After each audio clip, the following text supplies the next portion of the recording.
असां ॾिसूं था त ख़ासि तौर ते जेके नौजवान ॻाल्हाइनि था, पॉज़िटिव ॻाल्हाइनि था, सोशल मीडिया ते असीं ॾिसंदा उन्हनि मथां तंज़ बि तनक़ीद बि घणी कई वेंदी आहे।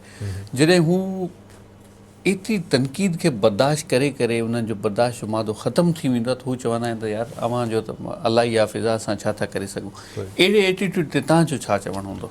मूं हिकिड़ो वीडियो ठाहियो हुयो त आदा गनी जेको आहे असांजो नेशनलिस्ट स्टूडेंट आहे, सो उनजी अरेस्ट थी वियो, वरी पोइ वापसि रिलीज़ थियो, त उन ते हिकिड़ो मूं वीडियो ठाहियो जंहिंमें मूं कुझु ग़लतियूं निशानदेही कई। त असां हिन पहिरीं त मूं चयो त भाउ असांजी ख़ुशी जी ॻाल्हि आहे, नौजवान वीचारो असांजो जेको गुम थी वियो अची वियो वापसि ख़ैर सां। सो उन ते मूं हिकिड़ो थोरो निशानदेही कई त भई ही शयूं आहिनि, त उन जो स्टेट जे तरफ़ां जेके कुझु ग़लति कम आहिनि उन्हनि खे बि निंदणु खपे, उन ते बि ॻाल्हाइणु खपे। We should talk about that being हिकिड़ो वोकलिस्ट ऐं बीइंग वोकल पर्सन, सॉरी, जेको ॻाल्हाए मुख़्तलिफ़ इशूज़ ते, त इहो बि हिकिड़ो मसइलो आहे गुम करण वारो माण्हुनि खे। पर हू जॾहिं आयो त उनखां पोइ मूं वरी ॻाल्हायो त भई इन में पंहिंजूं जेके ग़लतियूं आहिनि उन्हनि खे बि न विसारणु खपे, छो जो जेकॾहिं तव्हां पंहिंजी ग़लती मञी थो न त पोइ उनखे सुधारण जो मौक़ो कोन मिलंदो तव्हांखे। बिल्कुलु सही। मिसाल तौरु इंजीनियर आहियां त इंजीनियरिंग जो मिसाल ॾींदुसि।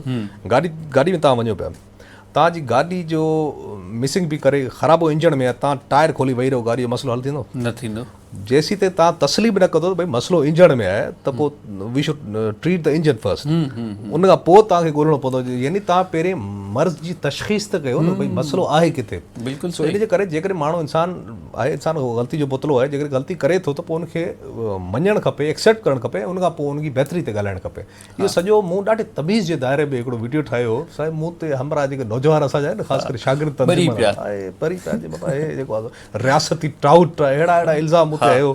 चवंदा हूंदुसि पोइ मुंहिंजो मूंखे त 500 जो ईज़ी लोड जो आसिरो कोन्हे। पहिरियों तव्हां इल्ज़ाम भरियो था, ठीकु आहे, तव्हांजी महिरबानी। सो अहिड़े क़िस्म जी तनक़ीदूं बिल्कुलु थींदियूं रहंदियूं आहिनि ऐं आउं सम्झां थो बीइंग ए मैच्योर पर्सन माण्हू उन्हनि तनक़ीदूं जेके थियनि थियूं उनखे वेलकम करे। ऐं ॿ तरीक़ा हूंदा आहिनि भई, या त क्रिकेट पाण खेॾूं था न त भई बाउंसर जॾहिं लॻे मिसाल तौरु, ॿ तरीक़ा आहिनि, या त तव्हां उनखे हुक करणो जेको छको ते वञे, या पोइ वरी डक करी वञो, कॾहिं कॾहिं डॉज बि करिणो पवंदो आहे शयुनि खे, यानी इग्नोर बि करिणो पवंदो आहे। सो इन जे करे इहे तनक़ीद जो ॾिसो न, जेकॾहिं उहो तनक़ीद मूं ते थी, मूं सां को ज़ाती उन्हनि जो ग्रज न हुयो, उन्हनि तनक़ीद मूं ते छो कई, सिंध जे करे कई, छो जो उन्हनि जो जेको प्यारु हुयो सिंध सां, उन्हनि खे इहो लॻो त आफ़ताब जेको सिंध जे ख़िलाफ़ु पियो ॻाल्हाए, हालांकि मूं सिंध जे ख़िलाफ़ु कोन पियो ॻाल्हाए। मुंहिंजे ख़्याल सां ॿाहिरि रही करे असां जेतिरो सिंध खे प्रमोट कयूं था, पोइ खणी उहो सना जा कन्वेंशन हुजनि, ऐं पाण सना जो जनरल सेक्रेटरी रहियो आहियां 2021-22 में सदरन अल्बर्ट चैप्टर जो, कैनेडा जो, ठीकु आहे। सो असां इन्हनि सभिनी इशूज़ ते जेके कॉन्ट्रोवर्शियल टॉपिक्स आहिनि, जेके माण्हू ॻाल्हाइण खां टिजंदा आहिनि, ऐं उन ते बि ॻाल्हाईंदो आहियां। सिंध जा मसइला हुजनि, माण्हुनि खे खंबी गुम करण जो मसइलो हुजे, असां मतिलबु वोकल आहियूं, असां हिन ते ॻाल्हाईंदा आहियूं, कंहिंखां कोन था टिजूं। पर दोस्तनि जो जॾहिं उहो अचे थी न, पोइ